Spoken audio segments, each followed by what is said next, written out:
Assalamualaikum warahmatullahi wabarakatuh. Shalom, Om Swastiastu, Namo Buddhaya, salam kebajikan, salam sejahtera bagi kita semua. Selamat pagi kawan-kawan semua. Perkenalkan, saya Hillary Rifka Amanda, mahasiswi semester 6 Universitas Bung Karno, Fakultas Ilmu Sosial dan Ilmu Politik dengan jurusan Ilmu Komunikasi, konsentrasi Public Relation. Pagi yang cerah ini, saya sedang berada di Kota Bogor, tepatnya di Kebun Raya Bogor. Kali ini saya akan membantu menjawab pertanyaan kawan-kawan semua.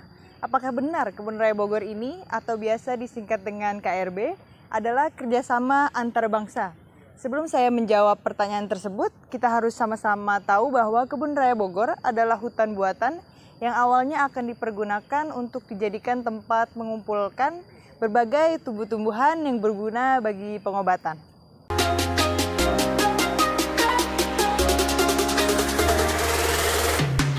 Pertanyaan kawan-kawan semua, apakah benar Kebun Raya Bogor adalah kerjasama antar bangsa? Jawabannya adalah iya. Kenapa? Karena dari berbagai sumber yang saya baca, terdiri dari 3 bangsa yang terlibat dalam pembuatan Kebun Raya Bogor ini. Yang pertama itu ada bangsa Sunda, yang pada saat itu Kebun Raya Bogor pada mulainya merupakan bagian dari Samida atau hutan buatan atau taman buatan yang setidaknya telah ada pada pemerintahan Sri Baduga Maharaja di Kerajaan Sunda sebagaimana tertulis dalam Prasasti Batu Tulis. Hutan buatan itu ditujukan untuk keperluan menjaga kelestarian lingkungan sebagai tempat memelihara benih-benih kayu yang langka. Hutan ini kemudian dibiarkan setelah Kerajaan Sunda takluk dari Kesultanan Banten hingga Gubernur Jenderal Van der Keppel membangun rumah peristirahatan salah satu sudutnya pada pemerintahan abad ke-18.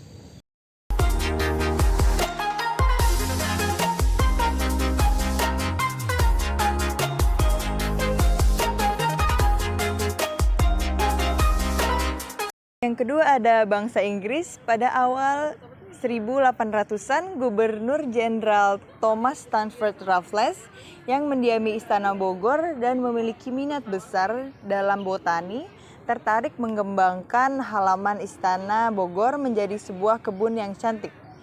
Dengan bantuan para ahli botani, yaitu W. Kent yang ikut membangun KW Garden di London, Raffles menyulap halaman istana menjadi taman bergaya Inggris klasik. Inilah awal mula Kebun Raya Bogor dalam bentuknya sekarang. Pada tahun 1914, Olivia Raffles, istri dari Gubernur Jenderal Thomas Stamford Raffles, meninggal dunia karena sakit dan dimakamkan di Batavia. Sebagai bentuk pengabdian, maka dibentuklah monumen didirikan di Kebun Raya Bogor.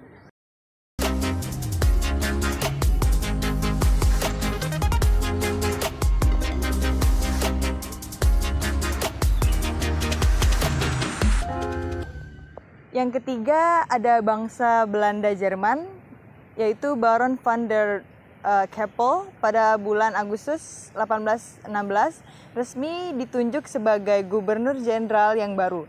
Datang bersama dengan seorang ahli botani berkebangsaan Jerman bernama Caspar George Karl Reinward. Ialah yang kemudian tercatat dalam sejarah Kebun Raya ini sebagai pendiri di tahun 1817. Reinward mengajukan surat kepada Van der Keppel untuk meminta sebuah lahan di lingkungan Istana Bogor. Lahan tersebut akan dipergunakan untuk dijadikan tempat mengumpulkan berbagai tumbuhan yang berguna bagi pengobatan. Tujuan lainnya adalah untuk mempelajari berbagai kekayaan flora di Nusantara yang dimanfaatkan demi kepentingan negara tulip atau Belanda. Reinward mendapatkan lahan sekitar 47 hektar untuk dipakai mewujudkan idenya. Van der Keppel sendiri meresmikan Estlands Planetarium de Bentenzone pada 18 Mei 1917, tanggal yang sekarang tercatat sebagai tanggal berdirinya Kebun Raya Bogor. Reinward ditunjuk menjadi direktur pertama tempat ini sehingga tahun 1822. Selama masanya kurang lebih dari 9.900 spesies taman dimasukkan ke dalam daftar koleksi tempat ini. Spesies-spesies ini dikumpulkan dari berbagai daerah di Kepulauan Indonesia. Belanda Jerman adalah bangsa ketiga sampai saat yang diakui secara formal dalam sejarah Kebun Raya Bogor. Sebagai tahun berdirinya Kebun Raya Bogor, Belanda, karena secara resmi saat itu Belanda yang memerintah, tetapi ide berasal dari seorang berkebangsaan Jerman.